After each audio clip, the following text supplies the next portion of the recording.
വേറെ 4 മണിക്ക് കാപ്പിയുടെ കൂടെ 4 മണി കാപ്പിയുടെ കൂടെ കണ്ടോ നമുക്ക് കപ്പയുപ്പേരിയാക്കാം. കപ്പയുപ്പേരിയുണ്ട്, ഉപ്പേരി കപ്പയാണ്. കപ്പയുപ്പേരി എന്ന് പറയാം, ഉപ്പേരി കപ്പ എന്ന് പറയും. അപ്പോൾ ഇതുകൊണ്ട് ഞാൻ ഉപ്പേരി വറുത്തിട്ട് ഇത് ശർക്കര വെട്ടിയാക്കാൻ പോകണേ. പ്ലേ ചെയ്തടി ആ കവറിൻ്റെ അരക്കമോ. അപ്പം ഇത് കാണിക്കുമ്പോൾ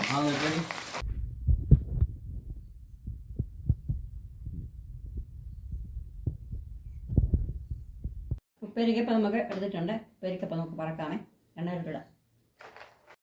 അപ്പം നമുക്ക് കുറച്ച് എണ്ണയ്ക്കകത്തിട്ട് കൊടുക്കാം. കുറച്ച് എണ്ണയിൽ വറുത്തെടുക്കാം. അപ്പം നമുക്കിത് പെട്ടെന്ന് മൂത്ത് കൊടുക്കാം. ഇട്ടത് വറുത്ത് കോരിയിട്ടുണ്ട്. കുറച്ചും കൂടി ഇട്ട് വറുത്ത് കൊടുക്കാം.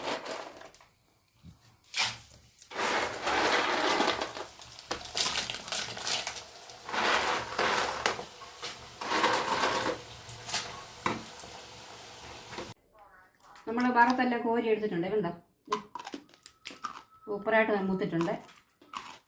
ഈ സൗണ്ട് കേട്ടോ നല്ല അല്ലേ. ഇനി ഒന്ന് തണുക്കണം. ശർക്കരയ്ക്കകത്ത് ഇടണമെങ്കിൽ ഒന്ന് തണുക്കണം. തണുത്തിട്ട് നമുക്ക് ശർക്കര വരട്ടാം. നമുക്ക് ശർക്കര വരട്ടി ഉണ്ടാക്കാമേ. അപ്പം ശർക്കര അടുപ്പിലോട്ട് ഒഴിക്കാൻ പോയിട്ടുണ്ട്. അടുപ്പിലല്ല, പാത്രം വെച്ചിട്ടുണ്ട്. നമുക്ക് ഒഴിക്കുന്ന ശർക്കര ഉരുക്കി വെച്ചിരുന്നതാണ്.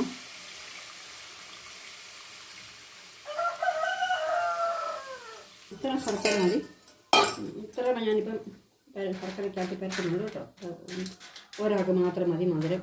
എല്ലാവർക്കും മധുരം വേണം. കുറച്ച് എടുക്കുന്നത്. ബാക്കി ഞാൻ ഉപ്പേരിയായിട്ട് തന്നെ ആശക്കാർക്ക് കഴിച്ചു കൊടുക്കും.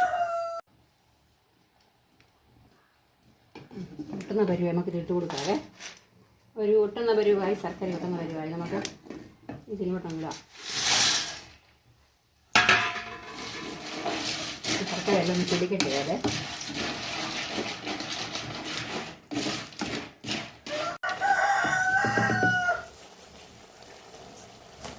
കിടത്തി കിടന്ന് നല്ല കപ്പയിലോട്ട് ശർക്കരയൊന്ന് പിടിക്കട്ടെ. നല്ലതായി കഴിയുമ്പോൾ നമുക്ക് ഇത്ര സാധനം ചേർക്കാനുണ്ട് ഇതിനകത്ത്. അവിടെ നമുക്ക് ചേർത്ത് ഒന്ന് പിടിച്ചോട്ടെ. ഒന്ന് പിടിച്ചിട്ട് നമുക്ക് ബാക്കി നമുക്ക് ചേർക്കാം.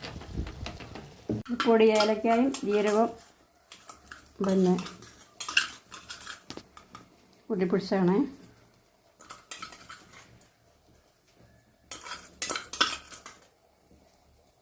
പിന്നെ കുറച്ച് ചുക്ക് പൊടിയും കൂടാമേ.